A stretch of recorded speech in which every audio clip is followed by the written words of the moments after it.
নমস্কার। রোদে দেওয়া ঝামেলা ছাড়াই 12 মাস কাঁচা আমের স্বাদ পেতে চাইলে আমার আজকের এই আমের আচারের টক ঝাল রেসিপিটা আপনারা ট্রাই করতে পারেন। এটা ভর্তা, ভাত, খিচুড়ি, রুটি, পরোটা সব কিছুর সাথেই অসম্ভব ভালো লাগে। তাহলে চলুন আজকের আমার এই আচারের রেসিপিটা আপনাদের সঙ্গে শেয়ার করে নিই। এখানে আমি 2 কিলো আচারের জন্য কাঁচা আম নিয়েছি। দেখুন, 2 কিলো আম নিয়েছি। আমি যেহেতু সারা বছরের জন্য আচারটা করব, সেই জন্য আমি বেশি করে আম নিয়েছি। এখানে আমি 400 গ্রাম কাঁচা লঙ্কা নিয়েছি, লাল সবুজ মিলিয়ে নিয়েছি যাতে আচারটা দেখতে সুন্দর হয়। আপনারা চাইলে শুধু সবুজ লঙ্কা দিয়েও করতে পারেন।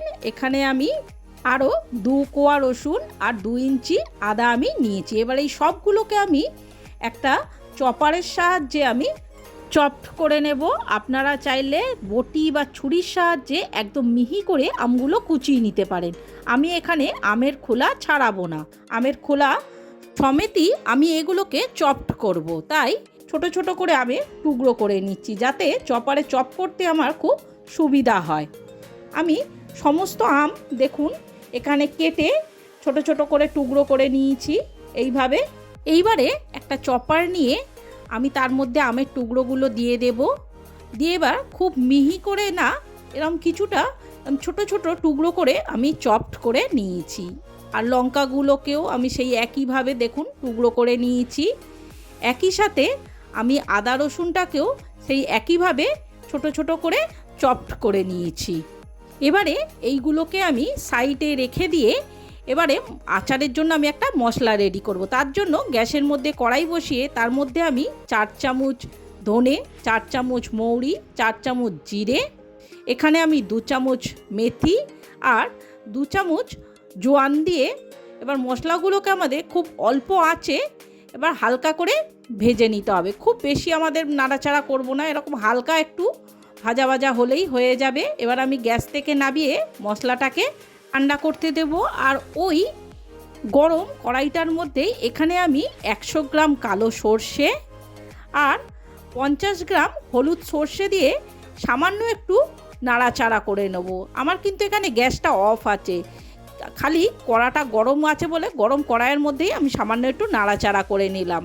এবারে ওই গোটা ভাজা মশলাগুলো দেখুন আমি গুঁড়ো করে নিয়েছি, খুব মিহি গুঁড়ো করিনি, সামান্য একটু দানা দানা ভাব রয়েছে, এটাই আচারের স্বাদ বাড়াবে। আর এখানে আমি সর্ষেটাকেও সামান্য একটু নুন দিয়ে এখানে গুঁড়ো করে নেব।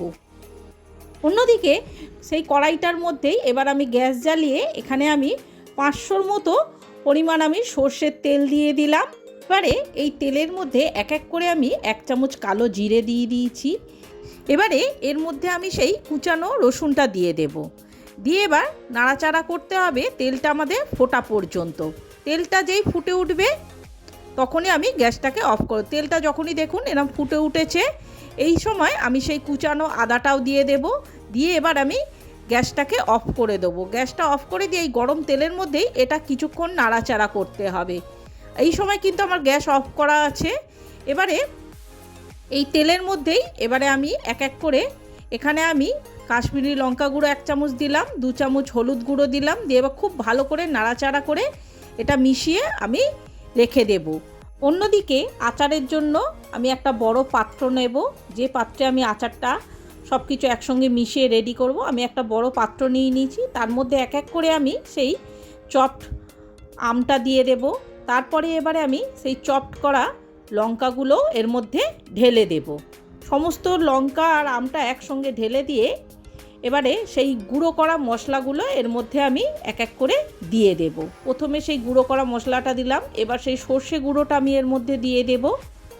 সর্ষে গুঁড়োটা দিয়ে এখানে আন্দাজ মতো আমি এখানে 3 চামচ আমি লবণ দেব।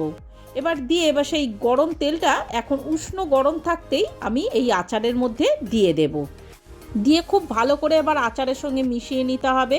আমি তেলটা পুরোটাই এর মধ্যে ঢেলে দিলাম, উষ্ণ গরম তেলটা পুরোটাই এর মধ্যে ঢেলে দিয়ে এবারে সবকটা উপকরণ আমাদের খুব ভালো করে একসঙ্গে মিশিয়ে নিতে হবে। খুব ভালো করে মেশাতে হবে। এখানে আরও কিছুটা আমার তেলের প্রয়োজন আছে। এখানে যত এই আচারের মধ্যে তেলটা থাকবে ততই কিন্তু আচারটা 1 বছর আমাদের খুব ভালো থাকবে। সব কিছু খুব ভালোভাবে মেশানো হয়ে গেলে এখানে আমি 2 চামচ চিনি দিলাম, যাতে টক ভাবটা ব্যালেন্স হয়ে যায়। এটা মিষ্টি হওয়ার জন্য না, টক ভাবটা ব্যালেন্স করার জন্য। আচারের মধ্যে আমি 2 চামচ চিনি দিয়ে খুব ভালো করে মিশিয়ে নিয়েছি।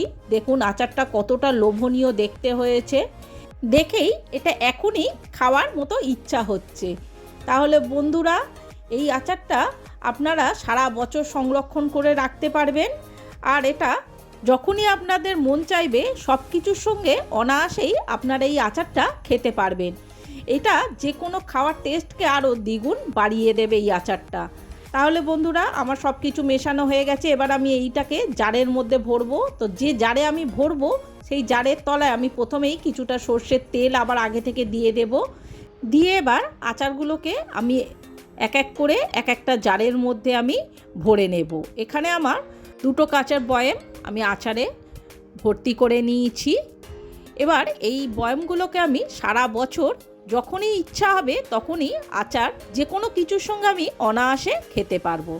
এটা আপনারা সারা বছর এই আচার সংরক্ষণ করে রাখতে পারবেন। তবে ওপর থেকে আচারে আরেকটু করে তেল দিয়ে দেবেন। তেলে যত আচারটা ডুবে থাকবে তত আচার কিন্তু ভালো থাকবে। তা দেখতেই পাচ্ছেন আচারটা কতটা লোভনীয় দেখতে হয়েছে। যারা ঝাল খেতে পছন্দ করেন না তারা লঙ্কাটা বাদ দিতে পারেন, কিংবা খুব অল্প পরিমাণ লঙ্কা দিতে পারেন। তাহলে বন্ধুরা, আপনাদের যদি আমার এই রেসিপিটি ভালো লেগে থাকে তাহলে অবশ্যই আমার চ্যানেলটি সাবস্ক্রাইব করে একটা লাইক, কমেন্ট আর শেয়ার করে দিয়ে আমার পাশে থাকার অনুরোধ রইল। তাহলে বন্ধুরা, দেরি না করে ঝটপট আমার এই রেসিপিটি দেখে আপনারাও এইভাবে আমের টক ঝাল আচার বানিয়ে ফেলুন আর সারা বছর এই আমের আচারের স্বাদ উপভোগ করুন। তাহলে বন্ধুরা, আজকের মতো আমার এই ব্লগটা আমি এখানেই শেষ করলাম। দেখা হচ্ছে আর একটা নতুন রেসিপির সাথে আর একটা নতুন ব্লগে। ততদিন আপনারা ভালো থাকবেন, সুস্থ থাকবেন। নমস্কার।